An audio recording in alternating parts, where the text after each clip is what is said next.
హైదరాబాద్ లో కన్సల్టేషన్ మరియు 3,500 రూపాయల colour Doppler test Avis hospitals లో ఉచితంగా పొందండి. నమస్తే రమగారు. నమస్తే జయ. రమగారు, ఏదైనా జానపద గాథ చెప్తారా? చెప్తాం.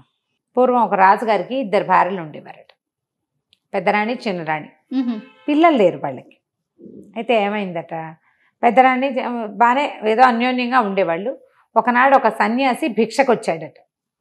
భిక్షకు వస్తే ఆవిడ కొంచెం దీనంగా, చిన్నరాణి వాకిట్లో నుంచున్నాడు ఆయన. ఆవిడ కాస్త దీనంగా ఉండి ఇది వేయటానికి వచ్చింది, భిక్ష వేయడానికి వస్తే ఆయన ఎంతమంది పిల్లలమ్మా నీకు అన్నట్ట. ఆవిడ బికమొహం వేసి, పిల్లలు కలగలేదండి నాకు. మా పిల్లలు లేని వాళ్ళ చేతి భిక్ష నేను తీసుకోను అన్నట్టు. అనేసరికల్లా ఆవిడ ఏడ్చింది. ఎన్ని పూజలు చేసినా పిల్లలు పుట్టట్లేదండి అంటే, ఇప్పుడు ఆయన ఏమన్నాడంటే, సరే నువ్వు నన్ను అడిగావు కాబట్టి అని ఒక దానిమ్మ పండు చేతిలో పెట్టాడు. ఈ పండు రసం తీసుకుతావు, నీకు సంతానం కలుగుతుంది. కాకపోతే ఆ పిల్లవాడిది, వాడి ప్రాణం ఒక చేపల గుండెలో ఉంటుంది. చేప అంతఃపురానికి ఎదురుగుండా ఉన్న చెరువులో ఒక బోలు చేప ఉంటుంది. ఆ బోలు చేప గుండెలో ఒక పెట్టె ఉంటుంది, ఆ పెట్టెలో ఒక మణిహారం ఉంటుంది. ఆ పిల్లవాడి ప్రాణాలు అందులో ఉంటాయి. ఓహో. చేపను రక్షించుకో, పిల్లాడు దినదిన ప్రవర్ధమానంగా పెరుగుతాడు నీకు అని చెప్పాడు. ఈవిడ దానిమ్మ పండు రసం తీసుకుని పుచ్చుకుంది. కాలక్రమాన గర్భవతి అయింది. ఈవిడ చక్కగా దానిమ్మ పువ్వు రంగులో ఉన్న అందమైన కుమారుడు కలిగాడు. రాజు ఎంత సంతోషించాడో. పెద్దరాణికి ఒళ్ళు మండిపోయింది. ఆవిడ అట్లా వాళ్ళకి వీళ్ళకి భిక్షలు అవి వేసే రకం మనిషి కాదు. చిన్నరాణికి ఏంటంటే సంతానం కలగలేదు. ఏ యోగులో, సన్యాసులో, మహానుభావులు ఎవరైనా ఏదైనా వరం ఇస్తారని ఆవిడ వెళ్ళేదనమాట ఈ భిక్షలు పెట్టడానికి. ఆమెకి నిజంగానే వరం ఇచ్చాడు భగవంతుడు. సరే, ఈ పిల్లాడు చక్కగా పెద్దవాడు అవుతున్నాడు. ఆ చెరువులో బోల్ చేప చెరువులోనే తిరుగుతూ ఉండేది. ఎవరు ఆ చెరువులో ఇవి వేసేవాళ్ళు కాదు, వలలు వేసేవాళ్ళు కాదు, నడుస్తూ ఉండేది. పిల్లాడికి ఒక 10 ఏళ్ళు 9 ఏళ్ళు వచ్చాక 10-12 ఏళ్ళు కూడా వచ్చాయి. వచ్చిన తర్వాత ఒకరోజు ఏమైంది, పావురాలు అంటే మహా ఇష్టం అంట అబ్బాయికి. పావురాలు ఎగరేసుకుంటూ ఆడేవాడు. ఆడుతుంటే ఈ పావురం ఎగిరిపోయి పెద్దరాణి గారి అంతఃపురంలోకి పోయింది. ఈ పిల్లాడి పావురాయి కోసం ఆ పెద్దరాణి గారి ఇంట్లోకి, వాళ్ళ పెద్దమ్మ ఇంట్లోకి వెళ్ళాడు. వెళ్ళేసరికల్లా ఆవిడేమంది, లేరా ఏమిటి నువ్వు ఏం చేస్తున్నావు, ఏం చదువుకుంటున్నావు, అవి ఇవి అడిగి, నీ ప్రాణ రహస్యం ఏమిటిరా, నీ ప్రాణాలు ఎక్కడున్నాయిరా అని అడిగింది. అడిగితే నాకు తెలియదు అన్నాడు. ఇంత అయ్యావు, నీ ప్రాణ రహస్యం నీకు తెలియదుట్రా అని కవ్వించింది. నీ ప్రాణం రహస్యం కనుక్కురా, నేను అడిగానని ఎవరికీ చెప్పకూడదు, అప్పుడు నీ పావురాలు నీకు ఇస్తానని. ఆ పావురాళ్ళు ఆ అంతఃపురంలోకి వెళ్ళినవి పెద్దవి. ఆ పిల్లవాడికి ఎంతో ఇష్టం. ఇంటికి వెళ్ళాక వాళ్ళ అమ్మని నా ప్రాణం ఎక్కడుంది ఏమిటి అని అడిగాడు. అడిగేసరికల్లా అప్పుడు ఆవిడ ఏం చెప్పింది, ఈ బోల్ చేపలో ఉంది అని చెప్పేసరికల్లా పిల్లాడు వెళ్ళి మరి వాళ్ళ పెద్దమ్మకి ఈ రహస్యం అంతా చెప్పి తన పావురాలు తెచ్చేసుకున్నాడు. ఈ పెద్దరాణి వెంటనే ఆలోచించింది, చేపను పట్టాలి ఎలాగైనా, ఈ పిల్లాడు తిరగకూడదు, చిన్నరాణి సంతోషంగా ఉండకూడదు. రాజుగారు కొడుకు పుట్టాడు కాబట్టి చిన్నరాణి ఎక్కువ ప్రేమగా చూస్తున్నాడు, నాతో బాగా ఉండట్లా. పిల్లలు లేరు కాబట్టి నాతో బాగా లేడు. ఆవిడ కొడుకు ముద్దు ముచ్చట్లు చూసుకోవడానికి, అమ్మ నాన్న కలిసి చూసుకోవడానికి ఎంతసేపు వాళ్ళ ఇంటికి వెళ్తున్నాడు. ఇవన్నీ ఆలోచించి ఏం చేసింది, కొన్ని ఎండు కట్టెలు అవి తెప్పించి, కొంచెం సన్నటివి పుల్లలు, ఎండు పుల్లలు తెప్పించి పరుపు కింద వేసుకుంది. దాని మీద పడుకుంది. ఆవిడ కదిలినప్పుడల్లా అవి పళక్కమంటూ ఉంటాయి, శబ్దం చేస్తాయి కదా. ఏదైనా చూడు ప్లాస్టిక్ కవర్ పెట్టుకుని దాని మీద పడుకున్నా అలా శబ్దం చేస్తుంది. విపరీతమైన తలకాయ నొప్పని, ఒళ్ళు నొప్పులని రాజు కబురు చేస్తుంది. మామూలుగా రోజువారీ ఆవిడతో బ్రహ్మాండంగా ఆయన ఉండట్లేదు కానీ వస్తూనే ఉంటాడు. అనారోగ్యం అనేసరికల్లా రాజవైద్యుడిని వెంబడి పెట్టుకొచ్చాడు. ఈవిడేం చేసింది, పెద్దరాణి ముందే రాజవైద్యుడితోటి లాలూచి పడింది. పడి వాడికి ఆయనకి తెలియజేసింది తన పరిస్థితి. సరే, ఇక్కడి నుంచి ఇప్పుడు కదిలినప్పుడల్లా పడక్కమని శబ్దం వస్తుంటే భూమికలు విరిగిపోతున్నాయన్న సినిమా ఇచ్చింది ఆవిడ. అమ్మయ్యో నాయనో బాబోయ్ నా ఎముకలు విరిగిపోతున్నాయి అని కేకలు పెట్టేసరికి రాజుగారు ఆశ్చర్యపోయాడు. ఇదేం జబ్బు, విచిత్రమైన జబ్బు వచ్చిందంటే ఈ రాజవైద్యుడు అన్నాడు, అవును ప్రభు, ఇలా వస్తుంది నడి వయసులో. మన అంతఃపురం ఎదురుగుండా ఒక పెద్ద కొలనుంది, చెరువులో ఒక బోల్ చేప ఉంది, దాని గుండెని తీస్తే ఈవిడికి తగ్గుతుంది అని చెప్పేసరికల్లా సరే ఏముంది, ఒక చేపను పట్టించడం పెద్ద కష్టమా? రాజుకు తెలీదా? రాజుకు తెలియదు. ఎందుకంటే ఆయన ఈ రహస్యాన్ని ఎవరికి చెప్పొద్దని చెప్పాడు రాణికి. కొడుక్కి చెప్పింది ఆవిడ.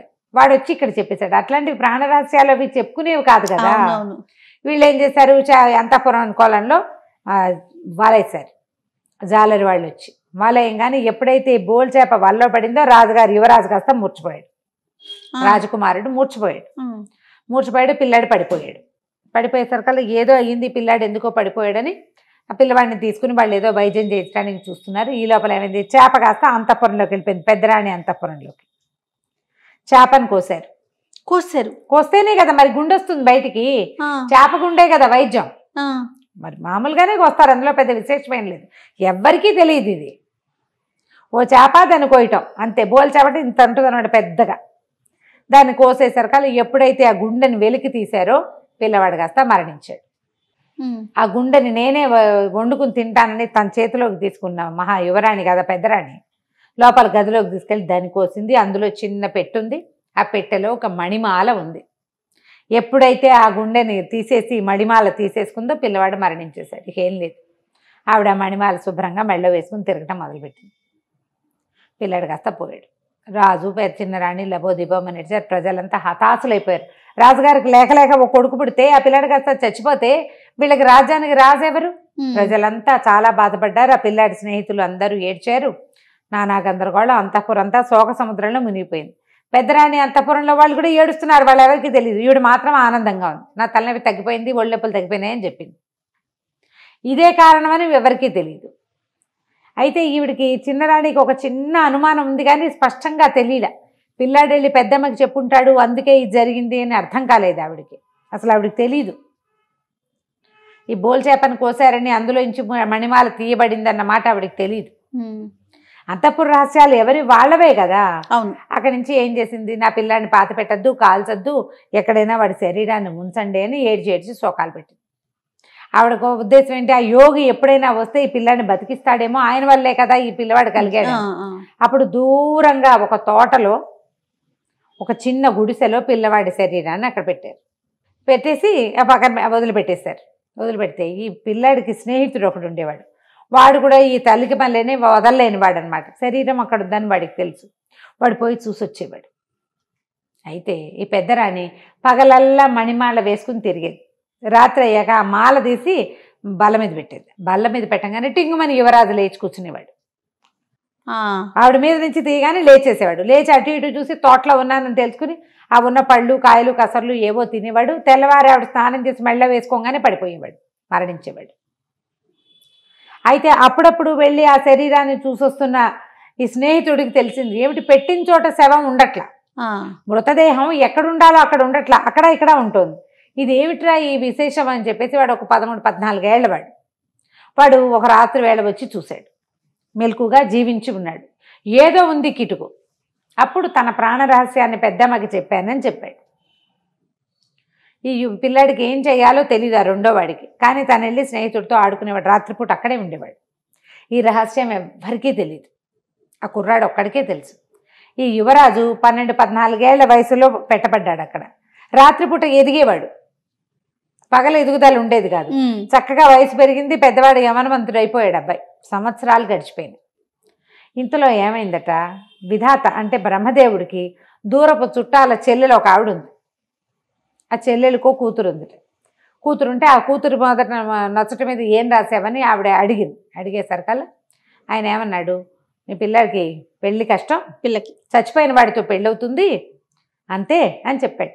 ఆవిడేమో పాపం తన కూతురిని జాతకాలు అక్కడ ఇక్కడ చూపించుకుని వాడికి దానికి వివాహ యోగ్యత లేదని, ఒకవేళ ఉన్నా చచ్చిన వాడితోటి దానికి పెళ్ళి అవుతుందని ఆవిడ శోకాలు పెట్టింది. ఇట్లా చేసావా, నాకు చెల్లెలు కూతురుని జాలి పడలేదంటే, ఏమో రాసేటప్పుడు ఏవో రాసేస్తాము, వాటిని మార్చలేము, చచ్చిన వాడు ఎవడైనా ఉన్నాడేమో వెతుక్కుని పిల్లకి పెళ్లి చేయి, అది సంతోషంగానే ఉంటుందని చెప్పాడు.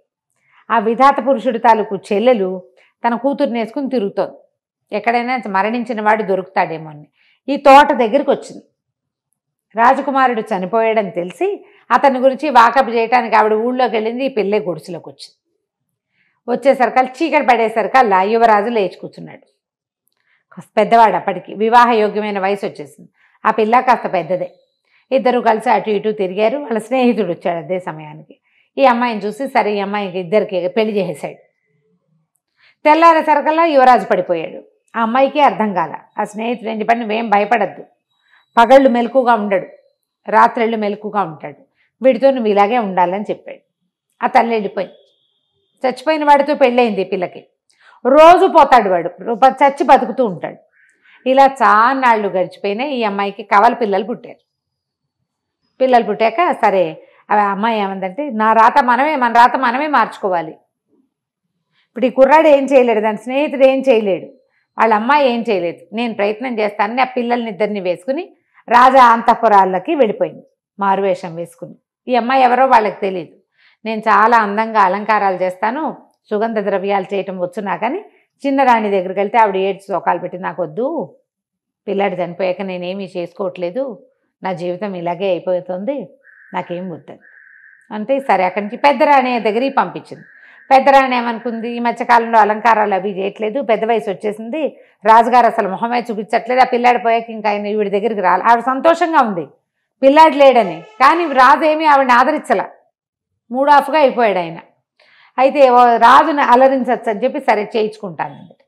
ఈ అమ్మాయి ఏం చేసింది, చక్క గంధంతో వాటితోటి సుగంధ ద్రవ్యాలు తయారు చేసి ఆవిడతో స్నానం చేయించి బోళ్ళంతా మేకప్ చేసింది. వస్తువులన్నీ తీసి పక్క పెట్టాలి కదా.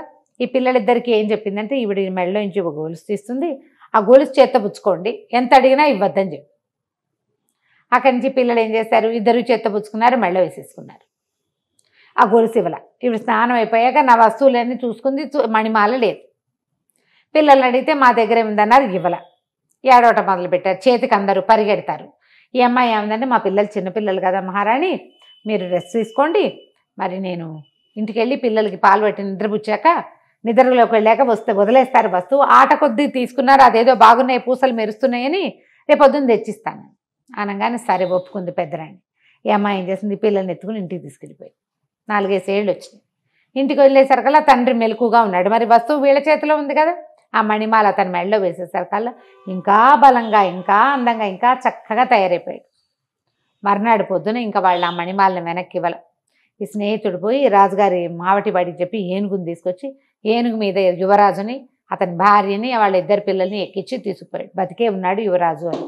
ఇతను చూసేసరికి వాడు 13-14 ఏళ్ళు వాడు కదా, పోయేసరికి పెద్దవాడైతే 25 ఏళ్ళు వచ్చినా ఏం మారుతాడు. ఏనుగు గుర్తుపట్టింది యువరాజుని. అక్కడి నుంచి అందరూ చూసుకున్నారు, ఏం జరిగిందో తెలుసుకున్నారు. సరే యువరాజుని రాజ్యాభిషేకం చేసి మళ్ళీ అతను జీవించే ఉన్నాడని తెలుసుకున్నారు. మణిమాల ఇక అతని ఒంటి మీద నుంచి మళ్ళీ ఎప్పుడూ తీల. ఇలాగే చచ్చి బతికిన వాడి జానపద కథ. చాలా బాగుందండి, సరదాగా ఉంది కదా. చాలా సరదాగా ఉంది. నమస్తే. నమస్తే.